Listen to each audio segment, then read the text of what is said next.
pessoal, aqui é a Daniela do canal Bem Canadá e hoje estamos com a Elaine Andrade Chamas. Ela é funcionária pública da região metropolitana de Montreal. Tudo bom, Elaine? Tudo bem, você? Tudo jóia. Você disse que você foi para o Quebec 10 anos atrás e quando você foi, você tinha zero de inglês e zero de francês, é isso mesmo? Isso. Ah, tá. E me conta como é que foi chegar no Canadá sem falar inglês, sem falar francês, ainda mais na província do Quebec, né? Que eles exigem tanto francês. Como é que foi quando você chegou aí? Então, quando eu cheguei aqui, como no Brasil, quando a gente tirou o nosso CSQ, eu e meu marido, eu estava no último ano da universidade, então eu não tinha tempo de estudar, fazer a francização, porque eu trabalhava integral durante a semana e estudava à noite, fazendo um bacharel em administração. Aí nós tiramos do nosso CSQ e no outro ano já saiu o nosso visto, então nós viemos para cá. E chegando aqui, eu fiz a solicitação para fazer a francização. E na entrevista eu não conseguia me comunicar, não conseguia me expressar em nada. Então eu fui para a francização nível 1, que são as pessoas que chegam sem base nenhuma. Então eu comecei do zero a francização e fiz 3 meses de francização, que foi o primeiro nível.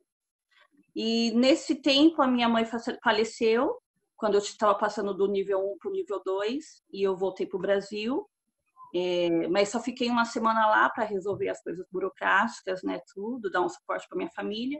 E quando eu voltei, eu perdi o meu lugar na francização. Eu perdi o meu grupo, todos tinham passado para o segundo nível. Eu também tinha passado para o segundo nível, mas eu perdi a minha vaga. E, que eles não podiam ficar segurando para mim essa vaga nessa uma semana. Eles fecharam a turma e eu não pude voltar para minha turma. Mas como eu estava de luto, eu gostaria muito de voltar para minha turma, né? Foram os meus primeiros amigos que eu fiz aqui, né? Então eu fui no Ministério lá da Educação e pedi para eles, né, que eu queria voltar para minha turma, né? Mostrei o atestado de óbito da minha mãe e tudo.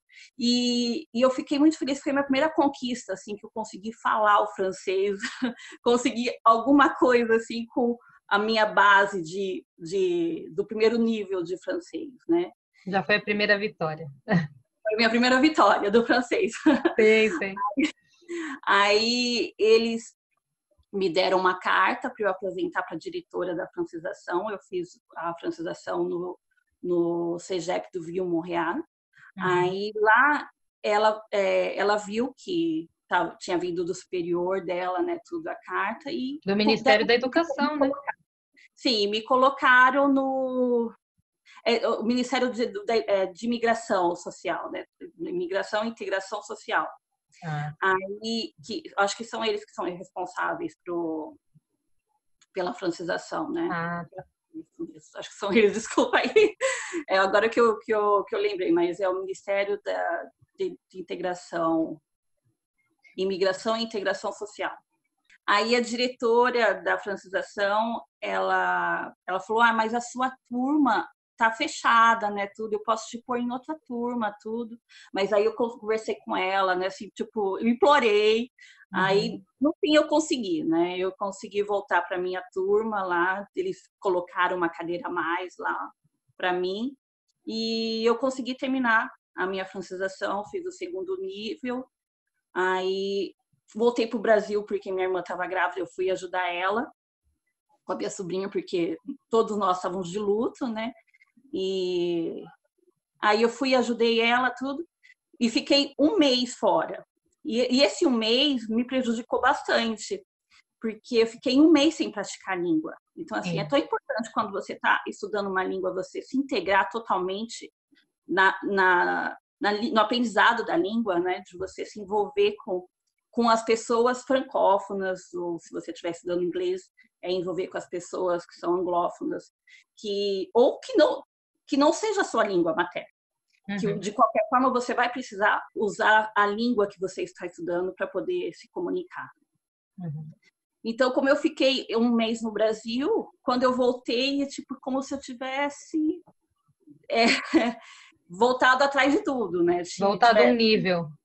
Sim, mas aí quando eu voltei, eu me esforcei bastante para poder dar continuidade no aprendizado e terminei a francização, mas nisso tudo eu levei um ano, deu um ano de francês. Mas aí quando eu comecei a procurar emprego, eu vi que só o francês não era suficiente para a área administrativa, né? Uhum. Então, eu fui fazer um certificado de inglês na Universidade do Quebec, em Montreal, que se chama UQAM. Aí lá eu estudei quase 2 anos esse certificado, porque o certificado são 2 anos de estudo. Então, eu estudei quase 2 anos o certificado de francês, mas a universidade entrou em greve no último semestre. E eu perdi o semestre. E a faculdade é cara, não é Mas você então, estava nessa faculdade fazendo só o curso de inglês? Ou estava fazendo faculdade? Ah, inglês. só o Estava inglês. fazendo um certificado de inglês. Então, nessa mesma época, eu fiquei grávida, então eu desisti do inglês e me ocupei da minha filha durante um ano e meio. Aí depois eu comecei a trabalhar numa garderie, porque no Brasil eu também tinha formação como educatriz, né? Tinha feito magistério no Brasil, eu trabalhei 10 anos em educação lá. Então, aqui era algo que eu já tinha domínio para fazer. O que é isso Então, daí? É escolinha? sim, desculpa. Eu não falo francês ainda.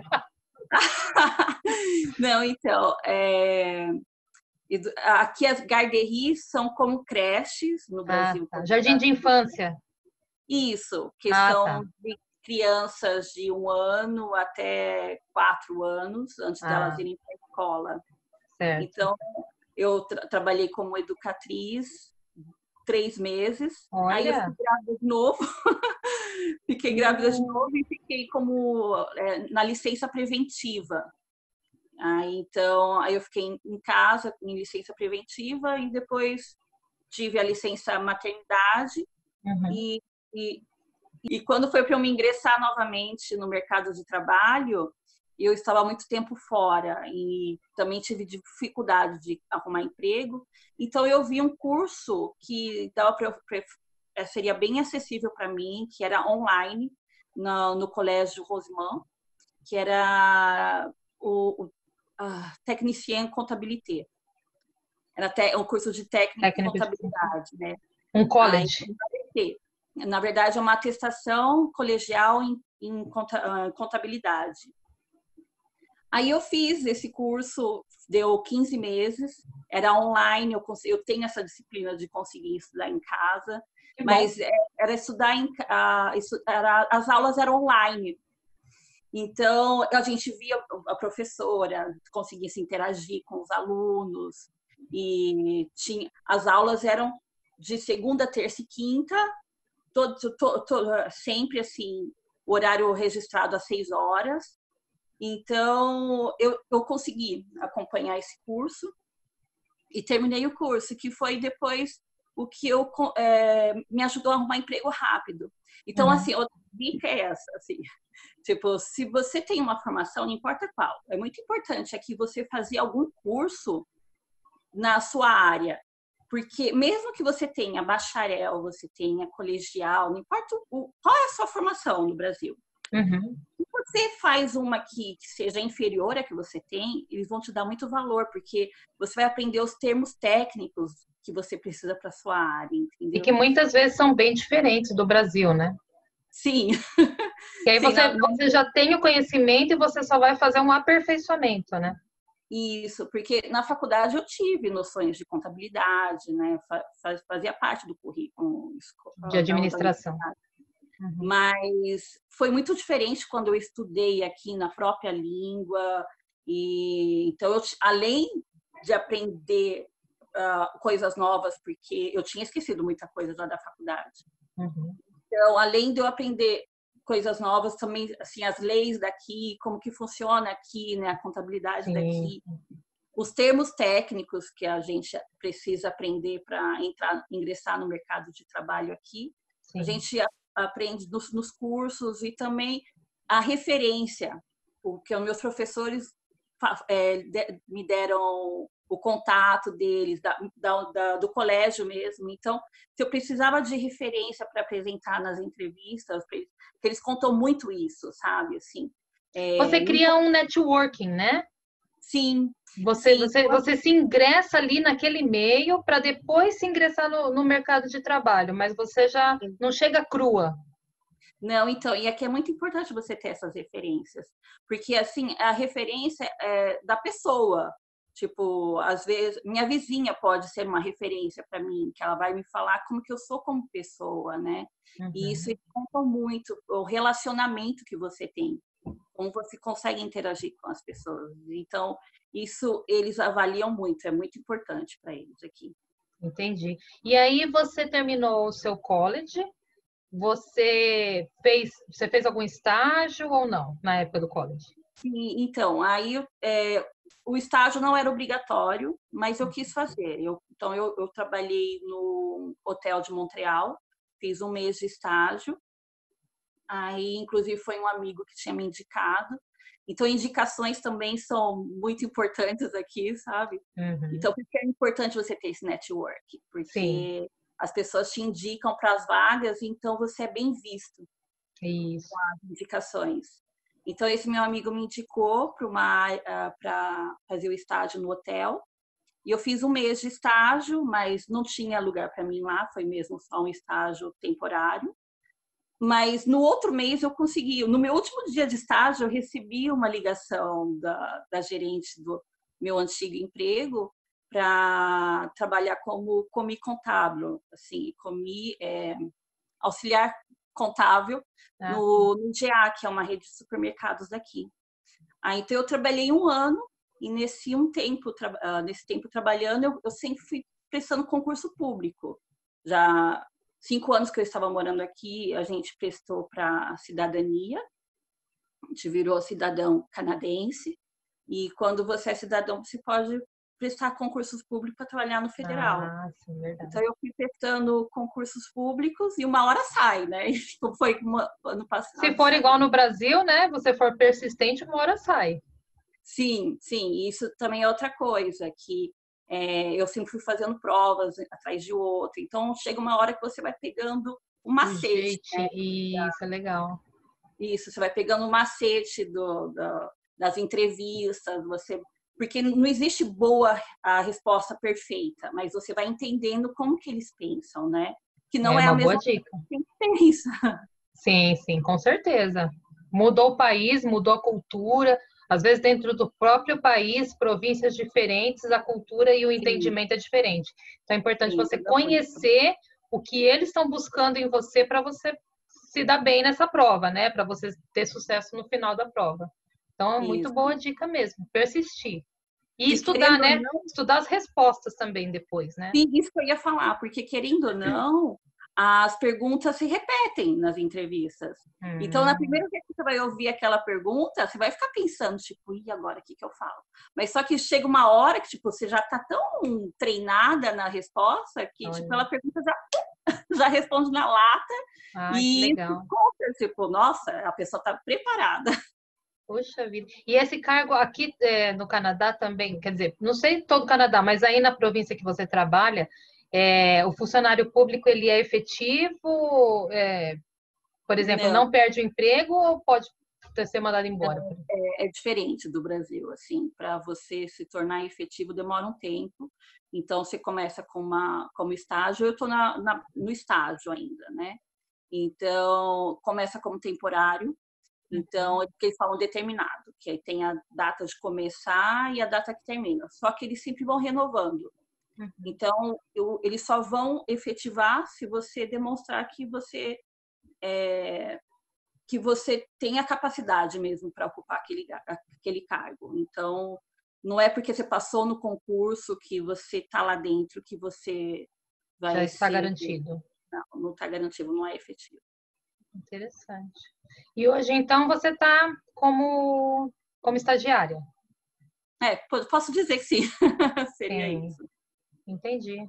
Ah, é muito legal isso daí. Você conseguiu, né? Aprendeu o francês, o inglês, arrumou Isso. emprego, virou professora, né? No começo, mesmo que É, seja de jardim de infância, mas foi uma professora já. Para quem chegou do zero, isso já é um grande feito. E é. agora funcionária pública, muito legal mesmo. Uma história muito boa. E hoje em dia, então, agora o que você tem planos para continuar melhorando no inglês? Ou você vai ficar só focar no francês mesmo? Ou você precisa muito de inglês aí onde você mora? Aqui no Quebec, assim, a área que eu trabalho, as pessoas são bem francófonos mesmo, sabe? São poucos que são bilíngues. Então, Qual é a região aí? É região. eu Qual que é a estou na região que região você mora? de Montérégie, que é próxima de Montreal. Tá, mas isso é Então, assim, norte, Montreal sul? Qual que é a região é que você a mora? região sul de Montreal. Sul? Então, em Montreal, as pessoas são bilíngues, então você vai ter que estar bem, principalmente na área administrativa, você precisa ser fluente nas duas línguas para você conseguir um bom emprego. Então, assim, se você tem só o francês, então você tem que meio que sair de Montreal para poder Ah, arrumar um bom emprego. Então, entendi. para ir para os lugares onde as pessoas só falam francês mesmo. Que aí vai ser mais fácil de você conseguir um bom emprego na sua área, só com o Com francês. francês e com inglês, às vezes mais ou menos, já passa. Isso. Mas também, assim, na região de Montreal, eu conheço pessoas que conseguiram um bom emprego também só com inglês. Então, é mais fácil arrumar um bom emprego só com o inglês do que só com o francês, entendeu? Isso você diz em Montreal mesmo. Tá. Montreal. Então, em Na Montreal é possível você arrumar um emprego só falando inglês, não falando francês. Mas se Isso. você sair da região de Montreal e ir para Grande Montreal. Aí não tem jeito, aí tem que ser o francês. Ah, entendi. Ah, interessante, bom saber. Ah, tá bom. Muito obrigada, viu, Elaine? Imagina. Obrigada pela entrevista e muito sucesso aí para você no seu Obrigada. trabalho e na vida aí no Quebec. Tá bom. Muito obrigada para você também. Obrigada, tchau. Tchau.